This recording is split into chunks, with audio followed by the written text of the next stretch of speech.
జాడీలోకి అంత ఎత్తంగా ఆ సట్టిలో కొద్దిగానే మిగిలిపోద్దబ్బా. అదే భలే రుచిగా ఉంటది. ఎందుకో తెలీదు, ప్రతి ఒక్కరికి ఇదే అలవాటు ఉంటది నాకు తెలిసి. ఆవకాయ పెట్టిన వాళ్ళకి దీక్షలో అంత ఎత్తంగా మనం అంత ఎత్తి పెట్టంగా ఏదన్నా డబ్బాలోకి జాడీలోకి ఎత్తి పెట్టంగా మిగులుతుంది కదా, దాన్ని ఎందుకు ఉత్తగా పడేయాలని అన్నం వేసుకుని కలుపుకొని తింటా ఉన్నామా మా సాయి నేను ఇద్దరం.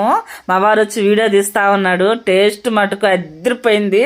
ఇంతకు మీ వారికి పెట్టావు లేదని అడుగుతారా? పెట్టానండి, ఆయన వీడియో తీసుకోలేదు, తీయలేదు కూడా, ఆయనకి పెట్టాను అనమాట. మామిడికాయ ముక్క మటుకు సూపర్ గా ఉంది. 3 రోజులు అవుతుంది కదా, కొంచెం నాని అంటే ముక్క అందులో ఊరి నానింది కదా, బాగుంటది అనమాట. ఉప్పు కారం ఆయిల్ అంతా ఊరింది కదా, బాగుంటది టేస్ట్ మటుకు. అసలుకి కారం చూడండి ఎర్రగా, నా నైటీ కలరు ఆ కారం కలర్ సరిపోయింది, భలే ఉంది టేస్ట్ మటుకు. మీరు కూడా మామిడికాయ పచ్చడి పెట్టుకున్నారా? పెట్టుకుంటే ఖచ్చితంగా కామెంట్ పెట్టండి అబ్బా. ఉంటాయి అందరికి బై.